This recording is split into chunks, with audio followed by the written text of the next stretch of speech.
Hey y'all, guess what time it is? It's the Grolic Saves the World time. All right, the Grolic saves the world. That's right. 1, 2, 3, 4, 1, 2, 3, 4. We're getting big, our worries are mixed. Let's have some cake. While the Grolic saves the world. We're getting big, our worries are mixed. Let's have some cake. While the Grolic saves the world. We're getting big, our worries are mixed. Let's have some cake. While the Grolic saves the world.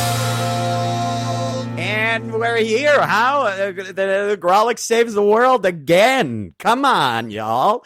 Welcome back, everybody. This feels good. I'm getting to intro the show because this never happens. I, of course, am Ben Roy. I'm Andrew Orvidal. I'm Adam Caton Holland. You see how we made Adam go last? That I passed the baton. You botched the intro to the podcast, and now you can just feel people tuning out already. No, I think they're ready. I think everybody's pretty jazzed right now. I think they're ready to go. Don't go into your rat race. All That's right. your other podcast. You're you mingling can't cross flavors. streams. What's the Yeah. matter? Come on, we're crossing flavors. We're mixing. We're making a Frankenstein. Anyway, how are you both doing? What's going on? I was good until we started recording the podcast. I'll tell you that right now. We should tell the listeners what's going on about content pre-coronavirus and content This is during now a coronavirus. PG podcast. No. I don't think that's what he meant. Sorry. No, Andrew, not at all. Not at all. If anything, it's more salacious. 100% core, baby, all the time. Right. So everything from this episode on out is us in our separate homes. But yeah, if it sounds a little different, that's why we're in our separate So homes. being relax, safe. Jesus. You don't know what Ron's pulling off behind the scenes. What's Ron's name? This Robo episode? Ron. Quar- Wow, you're that ready to go. How about Quar Banks? Quar Binks Ron. It doesn't It's got even all the incorporate tricks. his name. Quar Banks.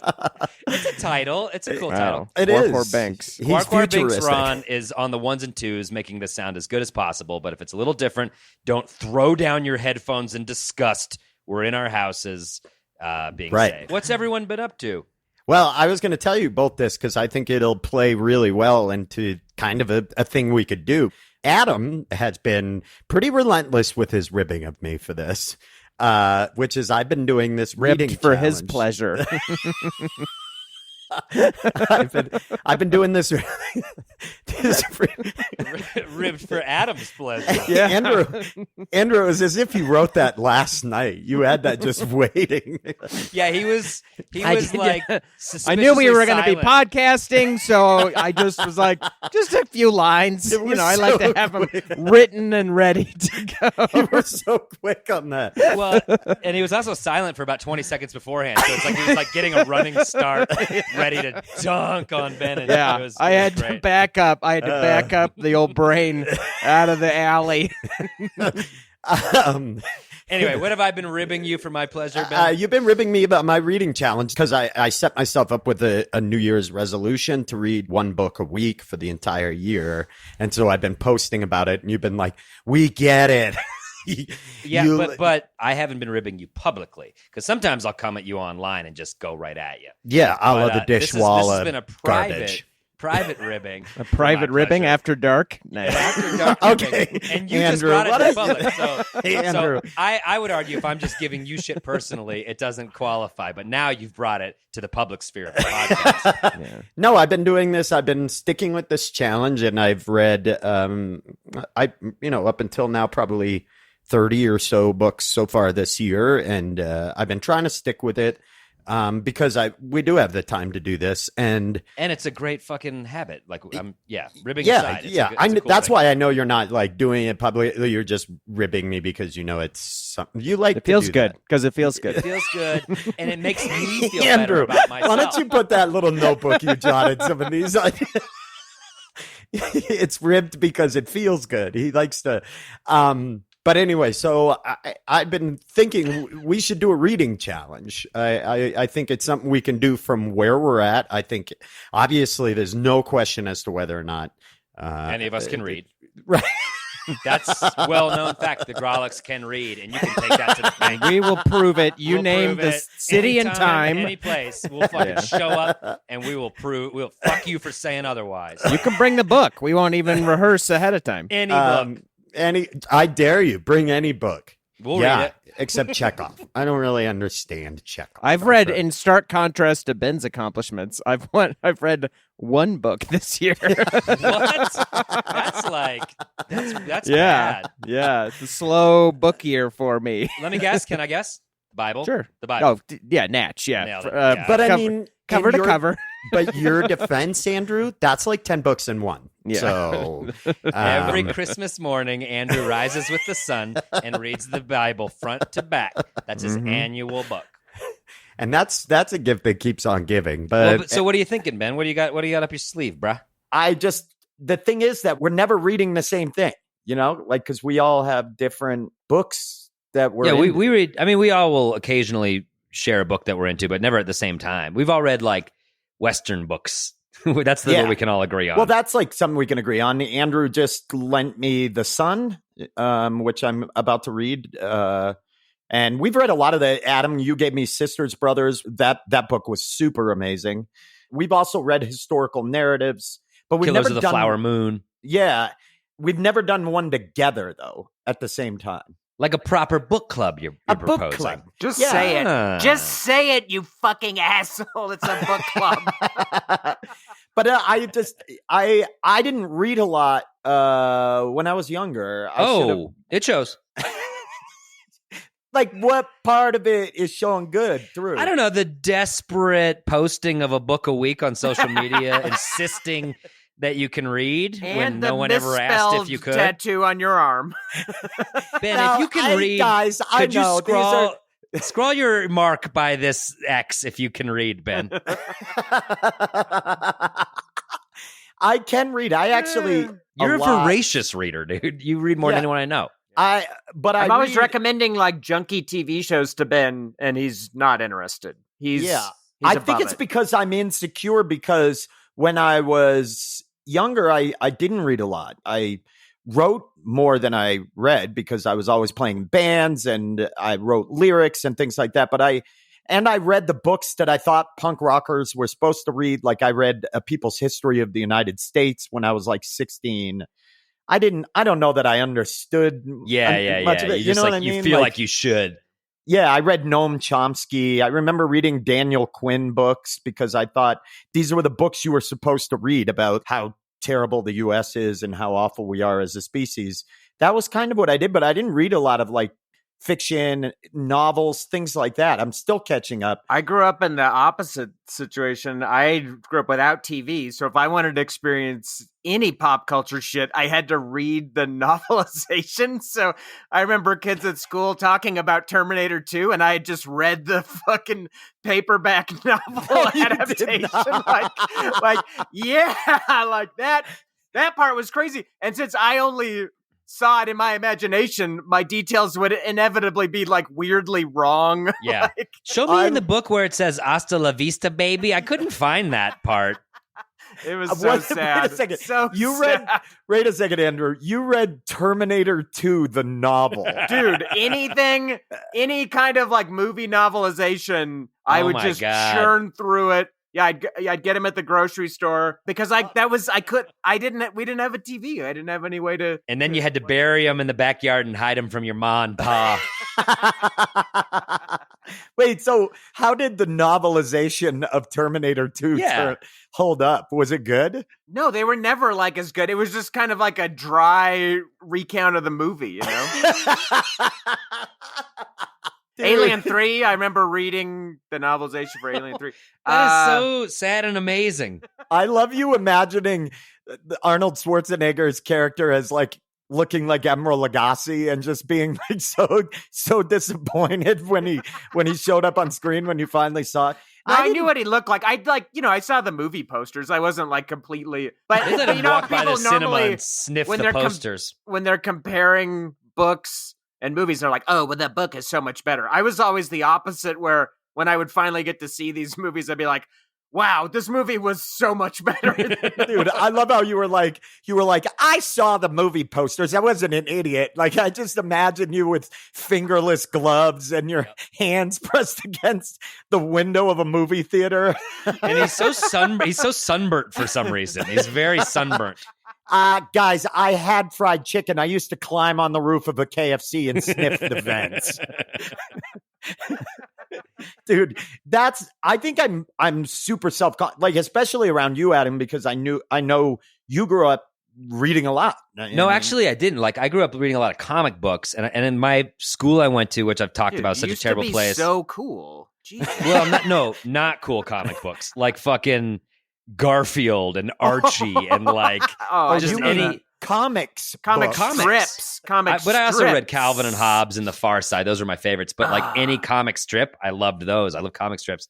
But then my school also forced books down our throat. They had us read The Catcher in the Rye when we were in like 5th grade. And I was like, I don't understand this. So I kind of just like stopped books. And then in high school, I had a great teacher and I started reading like crazy and have kept reading since. But it took me till about 10th grade to be like, I like books. Yeah. What was a book from that time that you read that still sticks with you?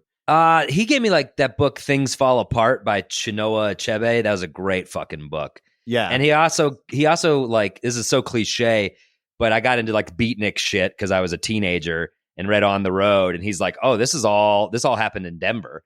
And so that got me real into that. So I like went down the Kerouac You were rabbit super hole. into that because I remember one of the first books you recommended to me when we started hanging out was Sometimes a Great Notion. Yeah, that's Ken Kesey's second book. That shit fucking rules. It's a Yeah. hard book. But It was it's great. It was really great. And yeah, I like them beats. I like Ken Kesey a lot. Andrew, what do Have you you guys read? read the novel Die Hard, an adaptation by Alan Dean Foster? Wait, please tell me you actually read the novel of Die Hard. No, I did not, and I don't. What even other know if it movies exists, did you read the novelizations of? There so many. Like I'd have to compile a list. But This if is it was Three like Ninjas, the novel, if it was like a science fiction movie, I told read from it. the perspective of Tum Tum. Yeah. Was it like Event Horizon? Did you read Event Horizon? the No, at that novel? point I was old enough. I remember renting the video cassette for Event Horizon because I was living on my own. That's the most insane thing I've heard about you, Andrew. Yeah, I didn't know You that didn't at know that? all. No, we had our house got burgled when I was very young, and they stole the television, and we never bought another one for a long time. Oh God! And then This is just getting bleaker and bleaker all the time. Well, just wait. So we eventually, my parents bought a tiny black and white television. This was definitely in the age of color television. Let me head off your fucking 1940s jokes right now.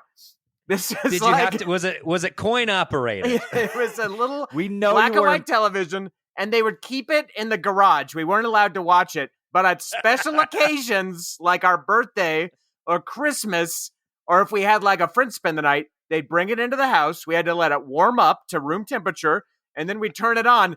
And I would be fucking fascinated by this little black and white TV. And I would have friends come over to spend the night from school, and I'd be like, oh my God, like, let's watch TV. And they'd be like, dude, everything about this is the saddest thing.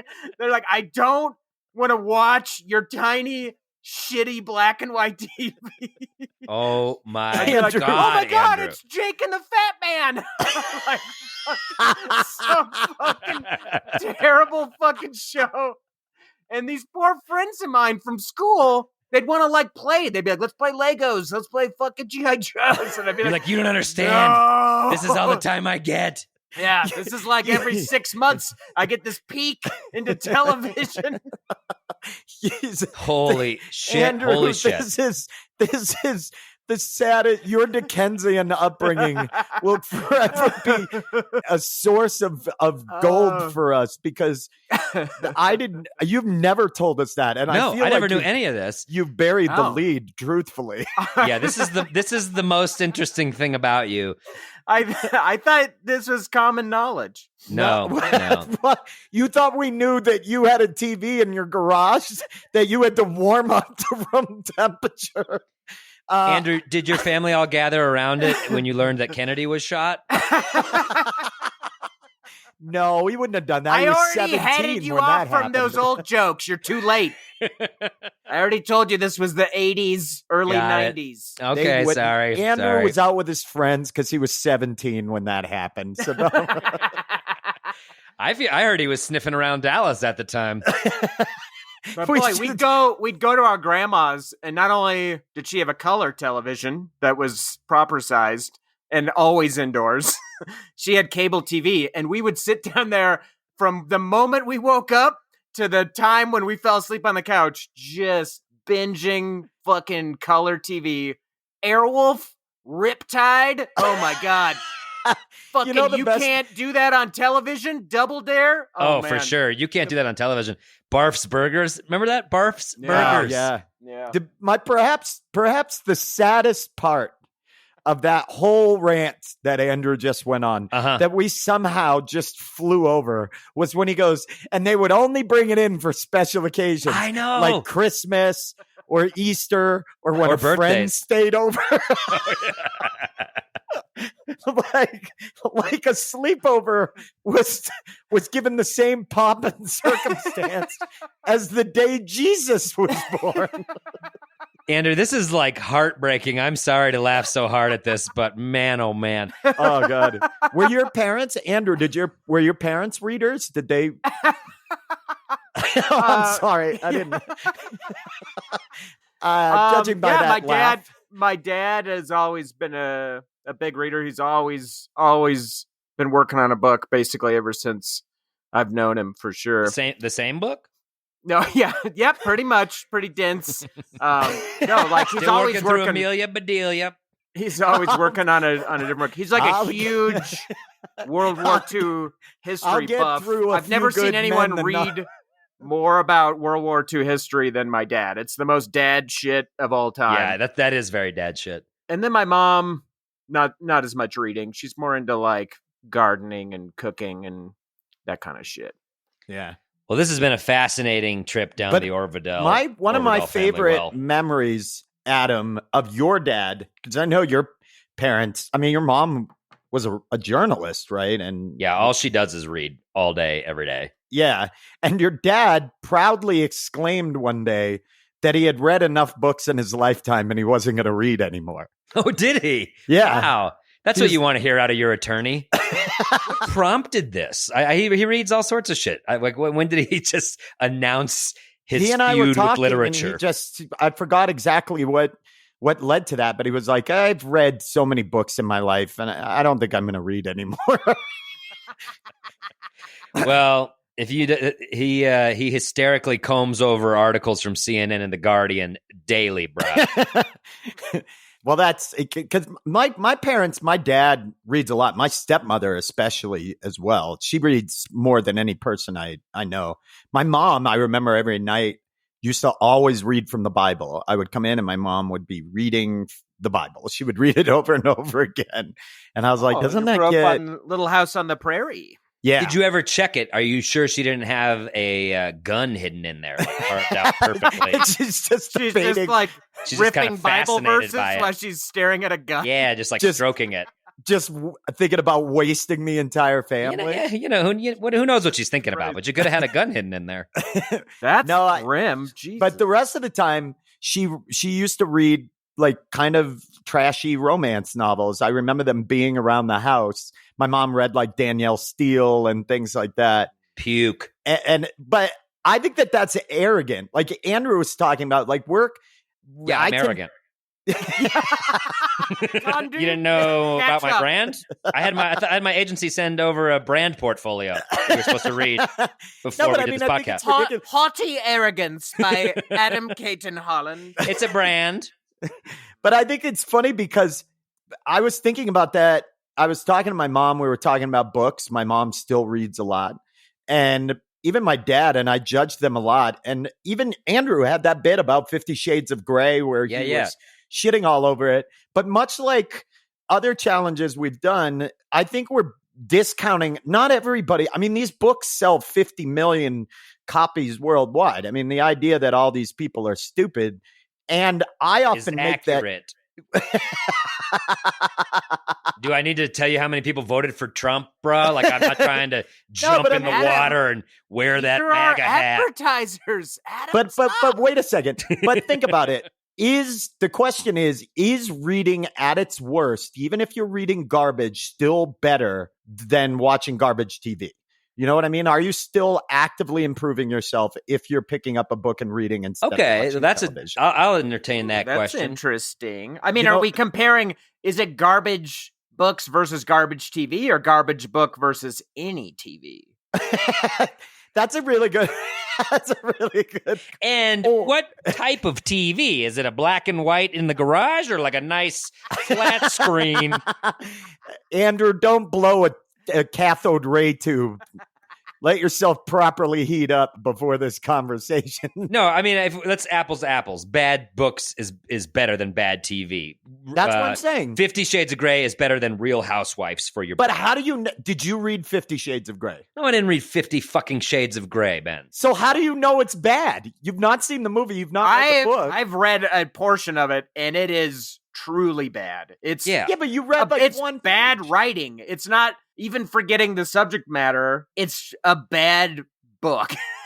Yeah, but what happens? All those people that read it, that loved it, you're in essence kind of insulting them when they took time to read this book. I think, Yeah, it's what on we my should- album. and here's my proposition for this challenge. I think we should read together, Grolick's Book Club, read one of these books that's always just ripped apart as one of the worst books in history, and we come together and we discuss it next week. Okay, listen. I'm going to accept your challenge, but I want to say something. Yeah. Life is short. There are stacks and stacks of brilliant books we'll never get to read. And I resent that this podcast is becoming, hey, let's dummy ourselves down to what everyone's doing. And that betters us somehow. I resent the direction this podcast is taking. First of all, I object to the challenge. You're missing. Can we the point. institute yellow cards in this podcast? I'm issuing one yellow card and a second yellow card. You're out of the fucking game. Yeah, but think of how much more delicious good books will be after you've ingested a bad one. Yeah, think about how much better a jog is once you let a mule kick you in the head. Hey, if you're lucky to jog after that, yeah, it's pretty sweet. So what is the challenge then? Just All right, read all a right. stupid fucking book? That's the challenge? Yeah, but here's the thing. If you think about it, we kind of already did it with the movies. Now, you're groaning, but we did it with the movies. We were arrogant. That's true. I'll admit. Those movies ruled. Yeah. Okay. Fast and the Furious. Oh, I feel so bad for you that you had to watch cool shit. But Adam and I came into this thinking, I hate this movie, and I'd never seen him. I made fun of the Fast and the Furious. Now I live. we were haters with 3 Z's and now we're very on board. I know, exactly. We live our lives 1/4 mile at a time. I have 100%. So let's take that same nitro-fueled mayhem into the world of books. I'm just picturing like a fucking GTO careening into a library right Yeah, now. dude. What do you got? Tokyo Drift right through the plate glass window, the Arapahoe County Library. There is no sweeter nos in the world than an Anne Rice novel, bros. No, but here's what I'm saying. I say we pick a book franchise that we would never be caught dead reading, and read one of them. No, Adam, it's a great idea. You'll probably come out loving this. And my suggestion is, because my wife and her sisters were obsessed with this and would never tell anybody, I think we should read Twilight. Just the first one. No. Listen. I don't think we should have to read all of them. I just think we should have to read the first one.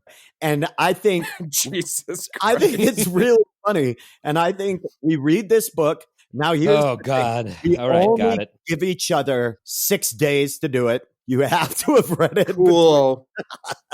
And I think we're going to come back. I think we're going to love this shit. I think No. My What if ex you made don't? me watch the movie, so y'all are gonna have to think of a quiz to make sure I read exactly. this fucking piece Exactly. of shit. Because I can already see Andrew fucking trying to bail on this. So if you don't read it, Grolick's honor, you have to read the second book and give us a book report. exactly. Oh God. Yes. Oh, so That's now the fucking rule. and that's it. You'll keep upping it. And Andrew, this is aimed at you because I know Adam will do it. Andrew, you're the one that's giving the most guff on this. If you do not do this, I'm going to fuck you up. You have shit. to read. Oh yeah, You can't leave your house to come get me, dipshit. Oh, I'll violate every shelter in place law. That's to come essential travel. It's his exercise to go kick your ass. You have to read it. If you don't, you have to read 1 and 2 and report back the following episode. I love it. That's a fair chat. That's fair. All right. So why don't we do that? We're going to go ahead. We're going to take a quick break. And through the magic of podcasting in 6 days, we will have come back. And we would have all three read the first in the series of the Twilight books. In the meantime, Andrew, and I hate giving Andrew credit for anything. You know this, Adam. He has a great bit he had. It is very funny about the 50 Shades of Grey. When did you record this, Andrew? Gosh, it's got to be 22, 23 years now, I'd say. It's been a while. So when you were in your 40s, that's cool. It's on my first album, Hit the Dick Lights. So yes, we're going to listen to Andrew Orbital, and we'll be back right after this.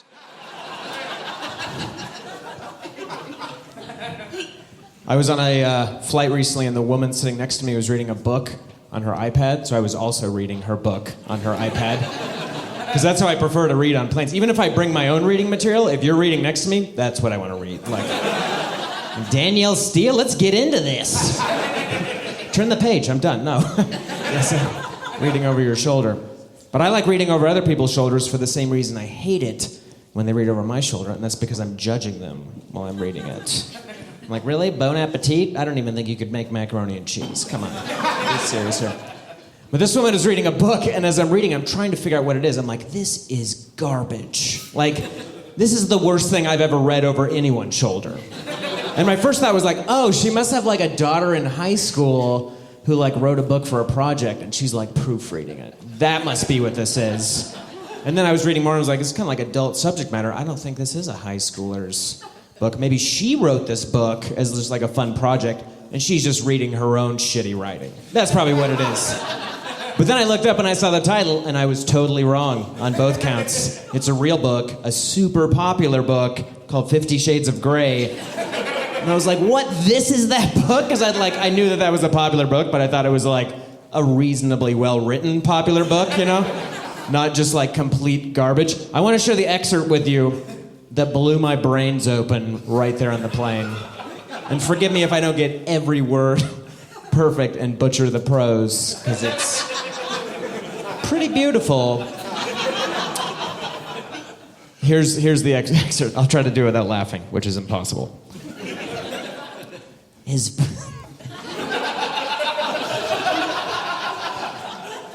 voice was warm and husky like dark melted chocolate fudge caramel.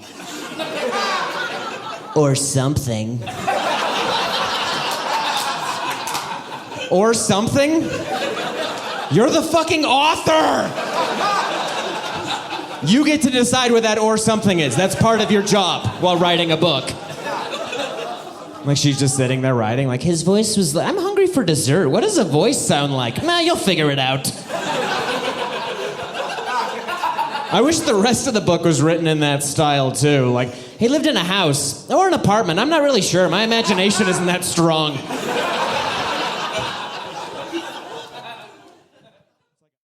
Get out of the trenches of tedious tasks like managing order fulfillment and start growing your business with ShipStation.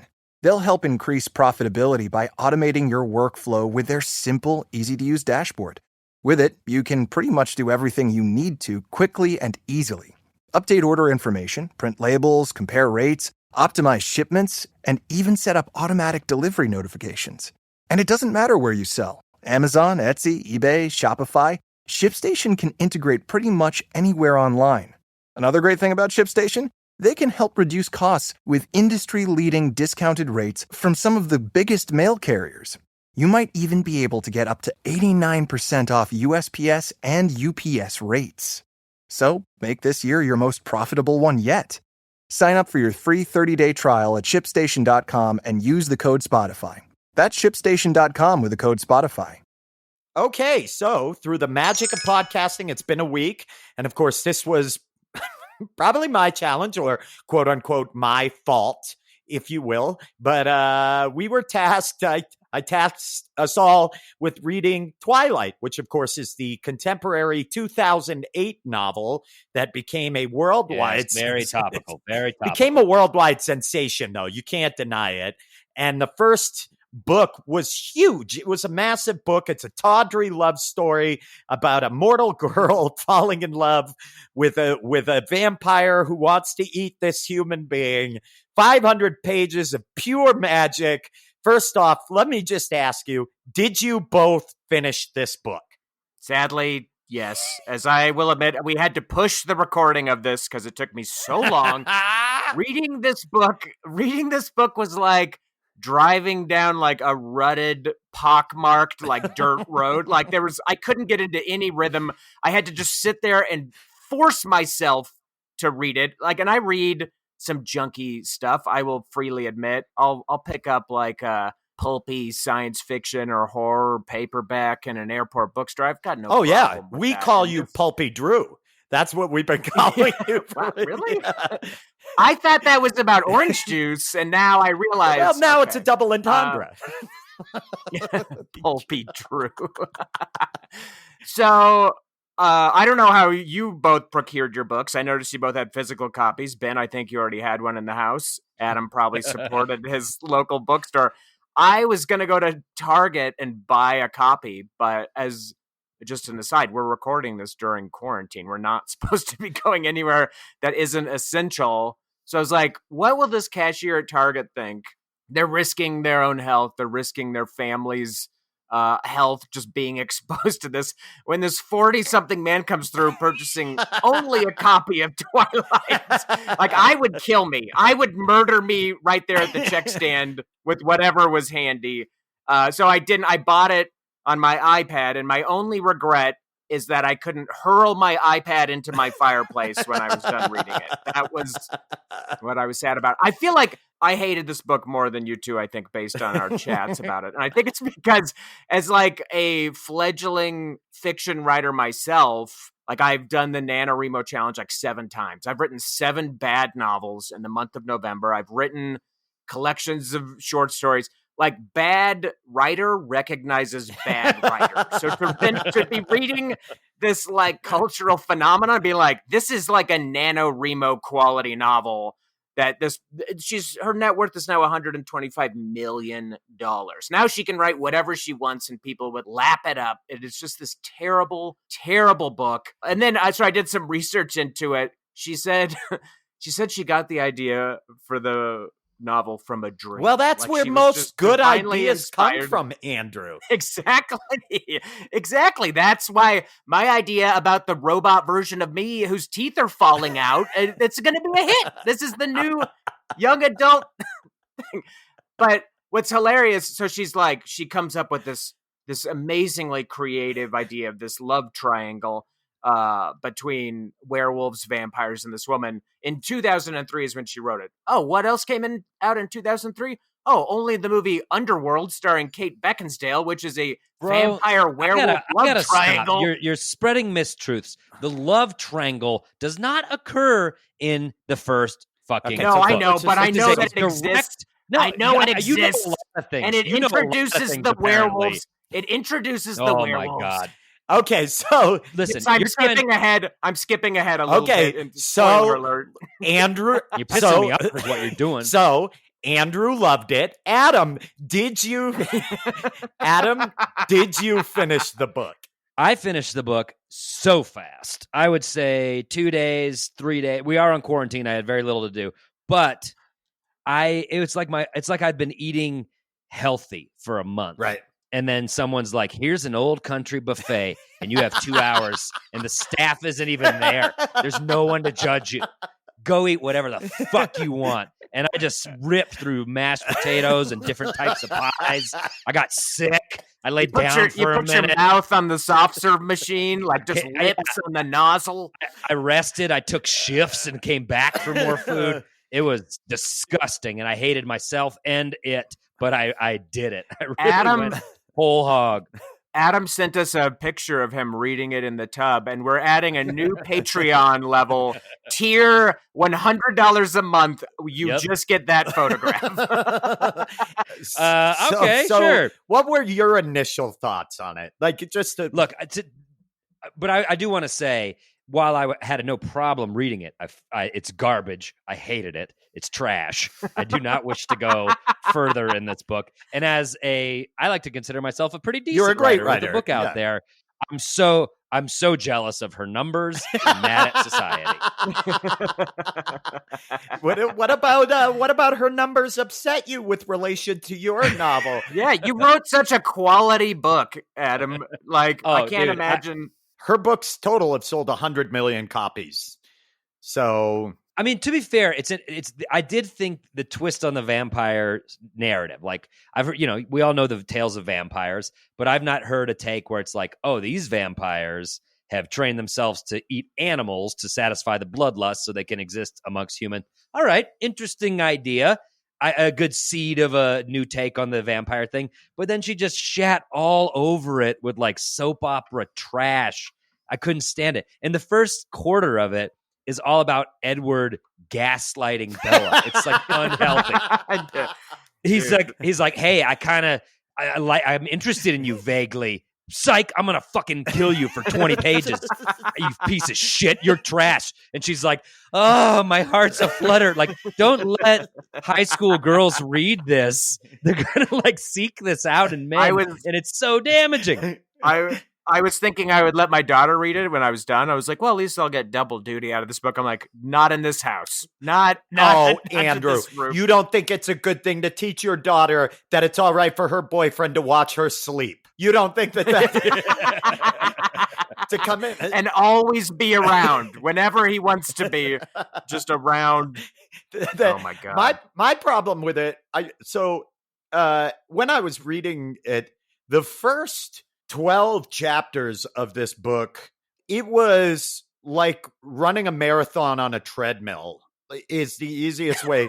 The most god-awfully boring. There's no scenery of any kind. There's no texture. It's just you're in your basement guest room, tucked in the corner, running 26.2 miles on your fucking treadmill just to say you did it. I disagree. You said there's no texture, no description. Page 8. Okay. Everything was green. There's trees, their trunks covered with moss, their branches hanging with a canopy of it being moss, the ground covered with ferns. And get this, even the air filtered down greenly through the leaves. It was too green. That's 3 times the word green was used in 3 sentences. And you don't think this is good writing? What's funny to me. Hey, Stephanie, how did the air filter down? Would you describe it as greenly? You know, the way air filters? You piece of shit. And no one's buying Tragedy Plus Time by Simon & Schuster. But here's the funniest. Jesus. Oh, my God. There was so much. Now, you take a writer, and granted, he could be the greatest living author right now, arguably, because he's still alive. You take Cormac McCarthy, who can spend 4 pages describing a fence knot and not use the same word twice. Yeah. And then she uses a paragraph to describe an entire region and uses the word green 3 times.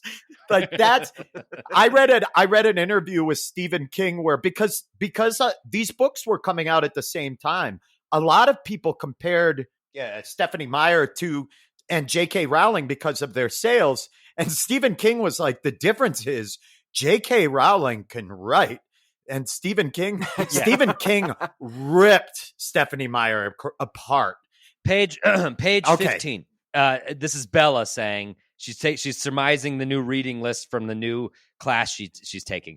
I kept my eyes down on the reading list the teacher had given me. It was fairly basic, Bronte, Shakespeare, Chaucer, Faulkner. I'd already read everything. That's fucking Stephanie Meyer.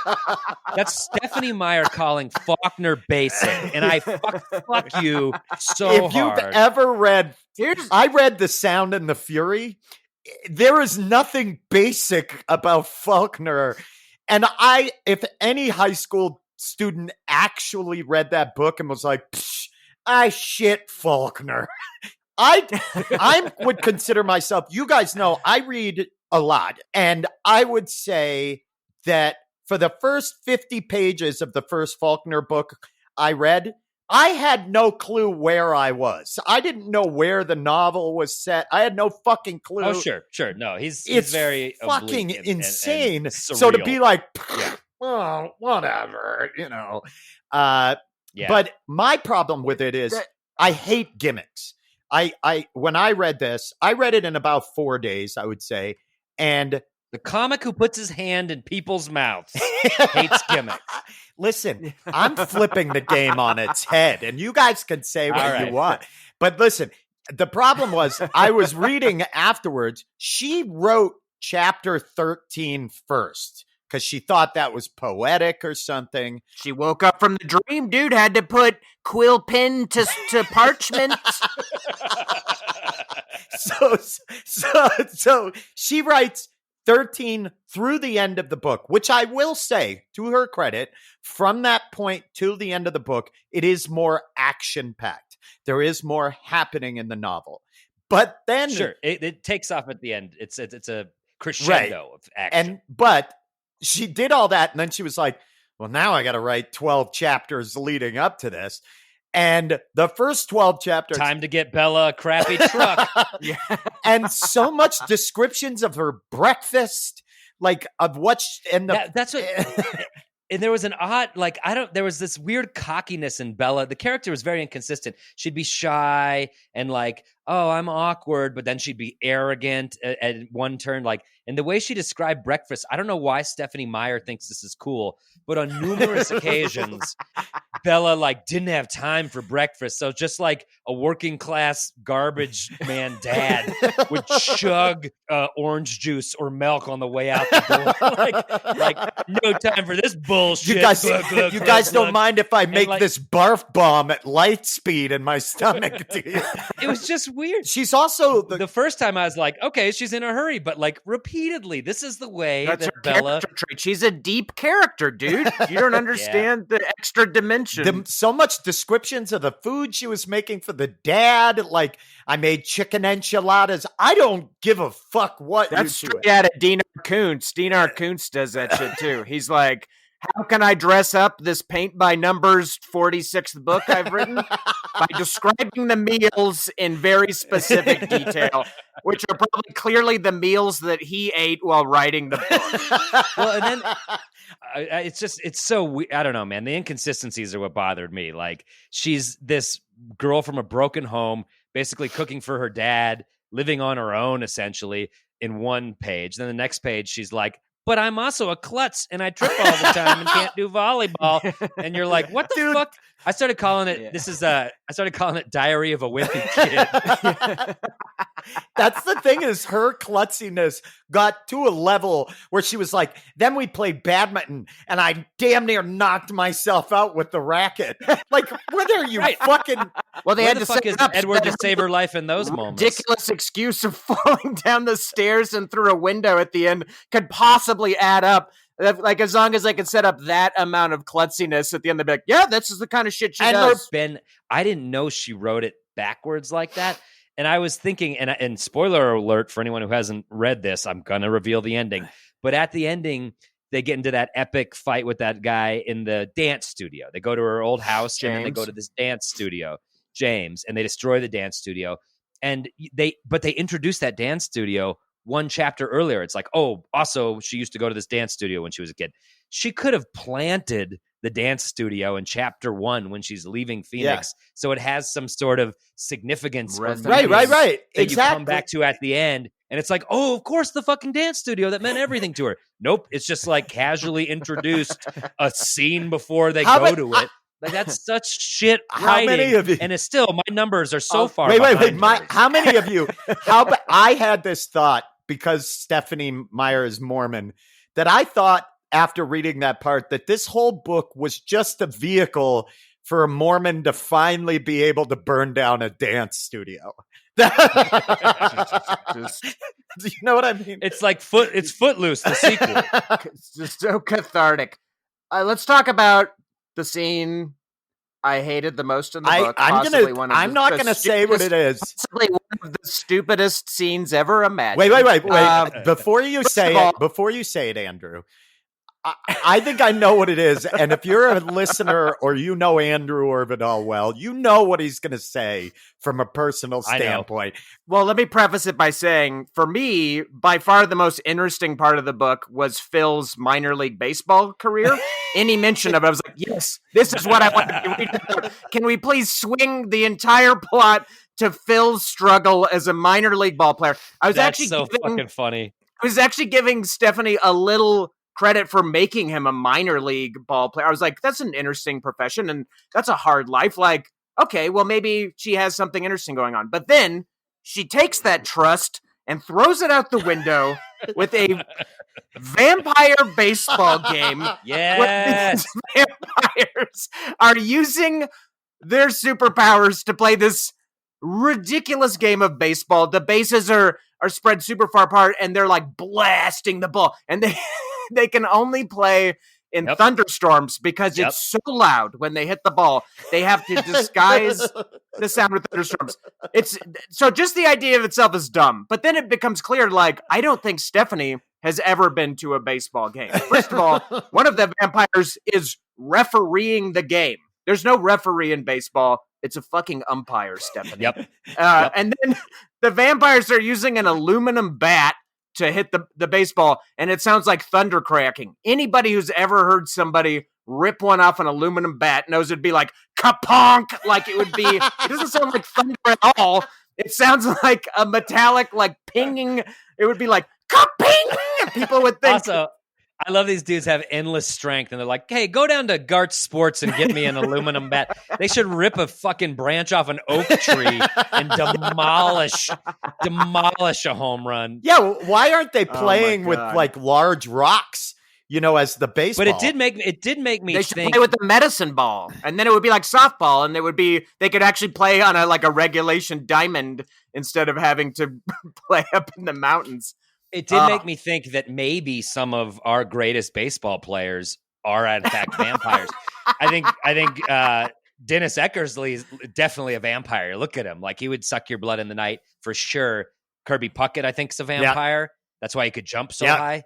And Jose Canseco's definitely a vampire. Those are the top. I mean, Jose Canseco's clearly 700 years old. You don't get a brain like that without putting in some serious century. The only reason I would even consider watching the movie is to see this baseball scene done because it's so fucking bad. My mind must have overwrote those files because I don't remember that scene in the movie, but I was subjected to the movie. Buddy, I watched the movie after I finished the book. I watched it 2 days ago, and the baseball, You're such a masochist. the baseball game is appalling.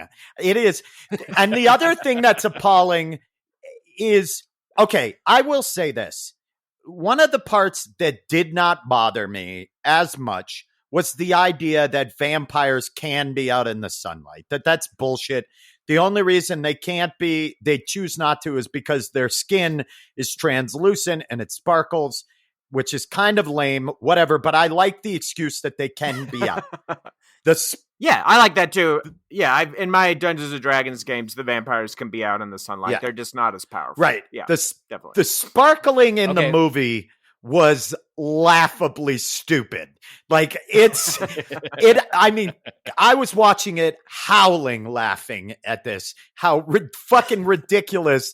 It just turns into like, they're all covered in body glitter and shit like that. And I kept watching the movie thinking it was really an issue.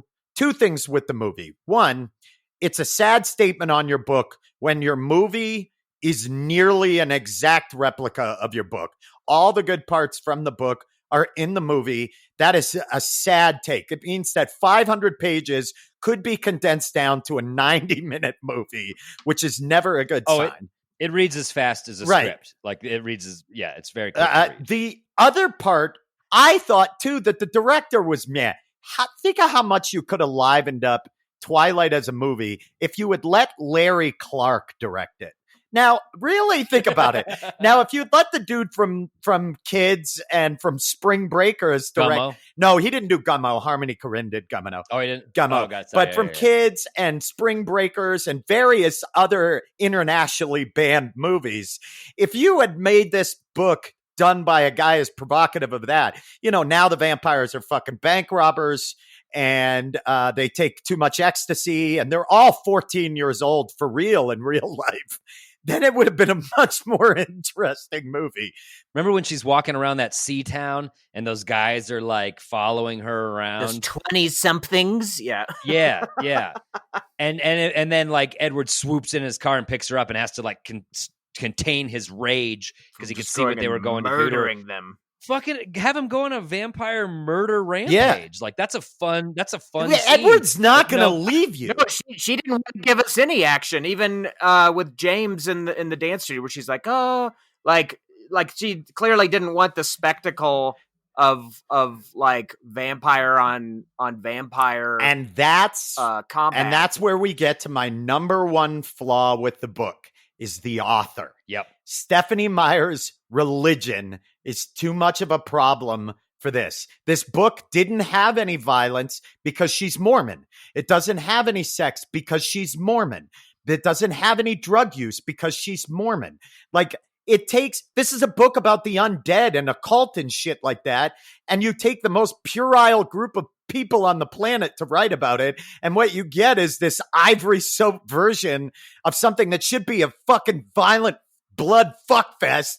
And it turns into complete milquetoast crap. Yeah, it's extremely like purity ring, chastity, hotness of like him just sitting there like clenching his fist like so hard. Like, I can't even. It's extremely youth group summer camp vibes. I just love also the unhealthy lessons for adolescent girls left and right. Like it just seems like these weird fixations. Like Edward really wanted her to eat, and she'd always like he wouldn't eat, but he would watch her eat. And it was just like, there's an eating disorder in this Bella character brewing. Just fucking eat. It's all right. Yeah. And just like the vampires at high school, they would sit there with their untouched food, unopened sodas, and then just walk over and casually throw them away like day after day. It was like a weird projection of like being beautiful. Well, yeah. And like not eating. And not having to like touch your food. And it was it's it very wouldn't weird. be strange if it wasn't referenced 25 fucking Well, and times. also, And it's just I like, mean, this age difference that is seemingly never addressed at any point throughout it. Yeah, this guy was born in the 1700s and he's dating a 17-year-old girl. And at no point was anybody like, that seems kind of problematic as well. Well, listen, we all clearly have a million opinions No, on this. he was but bottom born line, he was born in 19 and that's right. He had the Spanish flu. He's only don't You're right. Don't besmirch Edward's name. He's only 118 years old. Listen, or the whatever. only way I'm going to Bottom tolerate line. that is if he's an oil or a newspaper, like an oil or a media tycoon dating a woman that age. That's the only time. That's all right. But I mean, I think bottom line, I'm giving it 10 out of 10 backward caps from Boy Crazy. Love Twilight. Can't get enough of it. Really eager to get into book number 2. We should Thanks do for a the Boy challenge, Crazy Jacob versus Edward. We should do a Robert Pattinson Boy Crazy for Max Scherzer's, man. are you kidding? All right. As an asterisk, I know we've gone in hard in the paint on Stephenie Meyer, but I think it is cool that she like wrote the book like that. In that, it is cool. Like it's like people should be doing things like. I like hearing about people's projects and like creative. People should be doing things. I agree. No, like I like, it's like, why not? Instead of just like consuming things and never like creating anything. It's like, it is cool that people The do Grolix, things, but the Grolix saves the world people should be doing things. Yeah, people should. No, it's cool No, when people are creative. I read that because I even read like the publishing history, and apparently she'd sent it to a bunch of publishers, and they were like, no, no, no, no, no, no, no, no, no. And then one publisher, there was like an assistant who read it or like looked over the submission, and she was inexperienced and she didn't know any better, so she like sent it up the line and to. It was like that publishing house didn't deal in like long form submissions from. Anyway, she basically snuck in like a side door that had been propped open, and that's basically the road to that book getting. And that's getting published, well, but- and here's the thing I will say, in reading about it, this, if you watched Those Who Can't, we had an episode where Adam's character Lauren wrote a book called The Turgid Dawn. And Yes, I did. Which even not in existence is better than Twilight. but I will say that this was a turgid dawn situation for Stephanie Meyer. She wrote this book not intending it to be a YA novel. That was not her intention. She thought this was an adult novel. She did not know where it was going to go, but she did not intend to write a young author's novel from what I had read. That was just where it got placed based on its content. Like that's what it took hold with was young adults, a la The Turgid Dawn. Like you wrote this book as a character, but your view of sexuality, your character's view was so juvenile and that it appealed to only 13 exactly. And that's what happened. It spread like wildfire because her adult view of sexuality through the Mormon faith was so atrophied that basically a 26-year-old woman or whatever she was when she wrote this in 29. Mormon religion is on par with a 13-year-old, like Secular. Yeah, secular girl. You know, like they even up in their understanding of human sexuality. Page 445. Okay, yes. She's describing that other vampire. What's his name? The guy who's going after her. James. James. The hunter. Right. He's So not- Edward he's has not received a lot of First of all, description. can we just stop this? He's not a hunter. He's a tracker. Anyway, keep going. He's a tracker. Oh, She's sorry. describing Jesus. James the tracker. There was no menace in his face or stance. He was so very average looking. Nothing remarkable about his face or body at all. I just love this guy's on the verge of killing you. He's pretty average looking, not an Edward. But I will say that I did scream through this book because it was very easy. One night I read 200 pages. So because of that, I will give it 7 out of 10 pairs of bootcut jeans. Andrew, what about you? I give it 1 out of 20 vampire fangs. Plastic or real? Can I ask? costume prop. Can I ask a question? Bringing it back onto track. This is the Grolic Saves the World. We try to better ourselves through these challenges, and our challenge was to read a admittedly trite, terrible book that we all kind of found stupid, but that's very popular. What do you think? Did this make us better? Was this a good venture? I don't fucking know. It was certainly fun to talk with you dudes about, but like, give me a break. What is this? What have we learned? What have we bettered? I think what I've learned from this is that much like comedy, we all get upset in stand-up at the comics that people like or exalt to the top, and we're like, really, that person, that comic? Yeah. And it's the same with book, and it's because I do believe that this is clearly not a book for book aficionados. This is not a book for people who read a lot. It's true. And I'm not saying that those are people who are stupid. I think this is a book when you've worked a long week or you're a middle school student and you're starting to get into reading longer books or you're somebody. My first chapter book. Exactly. No, but or maybe you're a farmhand that got kicked in the head by a mule. No, what I think is there are sometimes just comedy, there are movies, there are books that people put on because it's easy to read, because it's easy to tune out and to just read it and to just forget about the world, and you don't have to put too much or any thought into it at all. And I think that when you're an aficionado, we're super critical of stand-up comedy because of that. And when I see some hack and I'm like, this is who you like as a comic, like this is what makes people laugh. Subscribe to our Patreon, and Ben will name the names of those people. He's talking about me. But no, I just think that what I learned from it is that it's not that 100 million people on the planet are stupid or ignorant. It's just 100 million people on the planet I don't feel are regular readers, so they're looking for something that they don't have to. Wow, Ben just called out a significant portion of the planet. 100 million out of 7.5 billion people is not a significant portion of the population. Andrew, you're an asshole. No, but I do think that there's a certain extent of like a certain type of art that people consume because it's not challenging. So then it was good in that it helps you to realize, hey, these people just have this supermarket trash, and that is good for them. And hey, yeah, I mean, it's not. You can't say that many people are stupid. It's just not. It's not it. It's just some people like to listen to garbage music because it doesn't challenge them. Like they have bad. Sometimes you turn on a bad record and you listen to it because it just feels good. It hits you in that right spot, and I'm not going to question it too much. This is a novel. This is literary Nickelback. That's what Twilight is. It was, yeah, but and also like it was like a cultural phenomenon.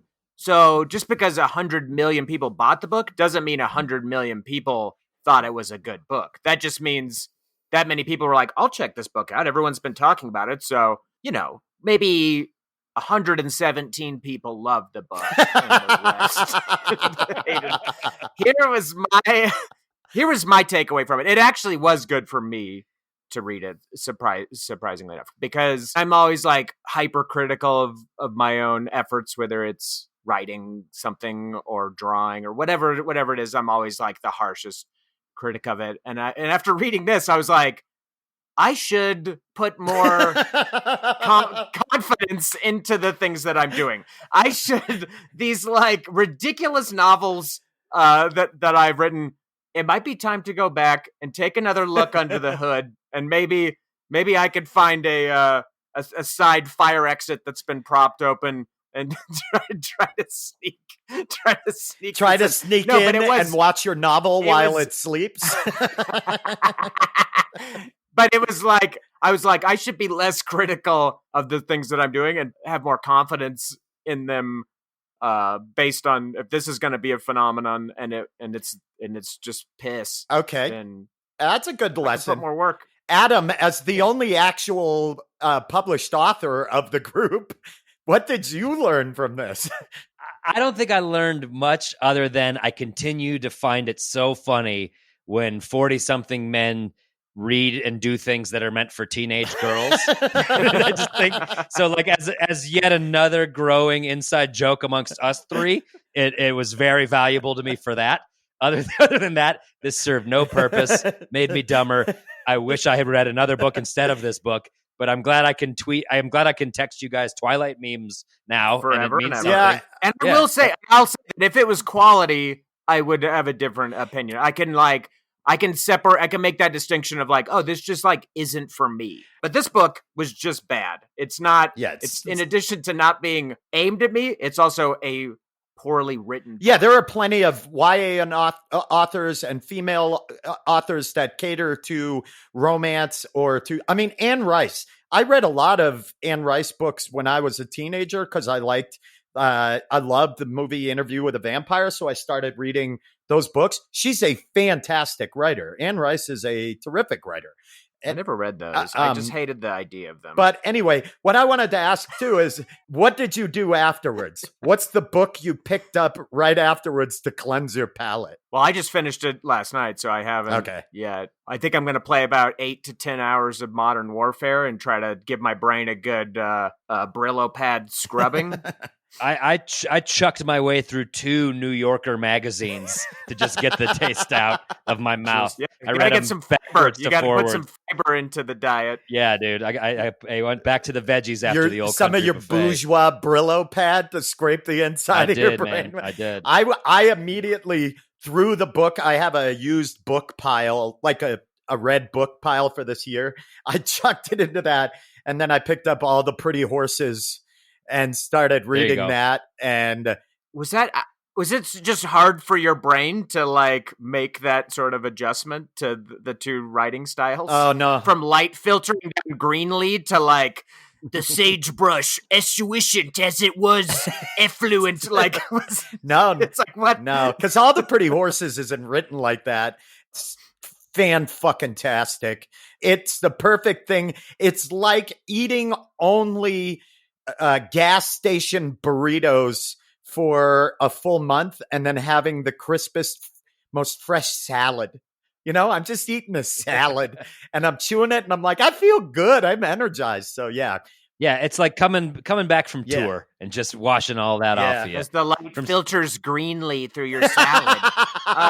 Well, From Stephanie Meyer to Cormac McCarthy, we provide it all for you here on The Grolic Saves the World. If you have guilty pleasures you want to share, you should tweet them at us and let us know what you've read that's a similar vein to Twilight and what you and your friends thought. We'd love to hear about that. We're going to listen to some comedy. This is a young comedian in Denver named Lily Ostberg. Ben and I did a show that she was on, and we were blown away. prodigy in my mind. We She's a asked prodigy. her to be on the Grolics. Whatever Twilight is, she's the opposite of, and you're going to love her. Awesome. So listen to this clip to wash this away from our brains. But I would like to close with 4 sentences that I think really sum it all up. About 3 things I was absolutely positive. First, Edward was a vampire. Second, there was a part of him, and I didn't know how potent that part might be, that thirsted for my blood. And third, I was unconditionally and irrevocably in love. Enjoy some comedy, y'all. Wow. I got my first period of the winter on November 24th, and I've had it ever since. So I hate to brag, but I am the chosen one. I'm very lucky. I'm so blessed. But honestly, once you've been on your period as long as I've been on my period, it really do be looking like something was cooked inside of you. Right? Like God just sauteed up some grape jelly and threw it out of my vagina. You guys don't know the accuracy of that, but we'll move on. Anywho, I'll be honest with you guys. I am 17. I'm 17. Thanks. I had to tell the whole like mentioning my vagina thing before I told you I was 17, because you'd get uncomfortable and think you're a pedophile. And I just saved you the effort and made you a pedophile without you knowing. So, right? Hell yeah. Being 17 is the shits. I hate it so bad. I don't know if you remember being 17, but it sucks. But I'll do a quick impression. This is my impression of every male comic I meet when he finds out I'm 17 for the first time. Okay. When's your birthday?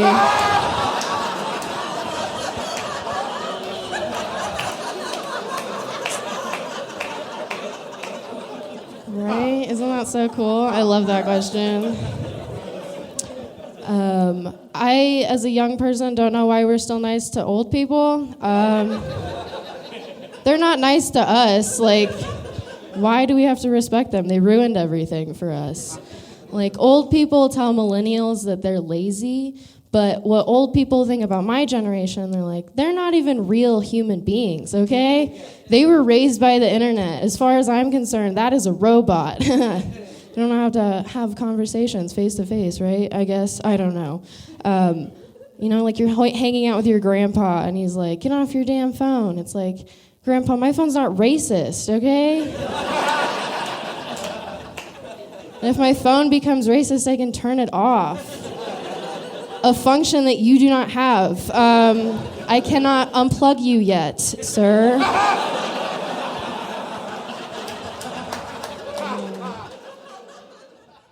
So we're back, and what an episode. And this, of course, is normally when we plug upcoming shows or events that we have going on. But as many of you know, comedy's dead. Adam? And with it, our careers, which makes our Patreon all the more important. Those of you who are supporting us on Patreon, thank you so much. It means the world to us. And if you're not, think about it. We got all sorts of cool bonus content. This week, I'm talking about my my Peloton usage. I mean, you don't want to miss out on a sweet ACH Peloton story. Sign up for the Patreon. Peloton on Patreon, guys. Get with it. We've been giving away coffee mugs and pint glasses and trucker hats, T-shirts, knives, various weapons, all Grolix themed. So get on Patreon and see what you can get. You can also listen and subscribe for free anywhere you enjoy podcasts. It totally helps us out if you rate and review it. I mean, obviously, only if you're giving us a good review. If you don't like it, then just move on, Don't, fuck off. Why belabor yourself with a 1-star Move on. review? We're not for you. We don't like you either. Check us out on social media at Grolix Comedy. As always, a huge thank you to Vampire Sex Bot and stalwart werewolf supporter. He is definitely team. What's the other one's name? Team. I don't know. We've already lost too much brain power on this episode. Fuck it. Yeah, I don't know. But anyway, thank you to Ron Doyle for all your amazing work producing this podcast. He makes it happen. Thanks, Our baby. theme music, as always, is provided by the handsome and prolific Charlie Continental. And what are we doing? What's the next challenge? Literally no idea. How about this? We play D&D. Oh, man. Adam is going to love this. Adam, we're playing Dungeons and Dragons. I want you to just pause and let them hear my sigh. This is going to be so fun. Meaty one. Can't wait. Oh, and I know I overstate this every time, and I know you're upset when I say it, but this is my favorite part of the show. It's the only reason I do this show anymore. It's because I get to say, play us out, Charlie. Are there any heroes left at all? A few strong souls that pick us up when we fall down. We look around for those rare kinds of folks, but the best we did was these dumb jokes that tell big jokes. We're getting fixed, our worries are nixed. Let's have some kick while the frolic sits. We're getting fixed.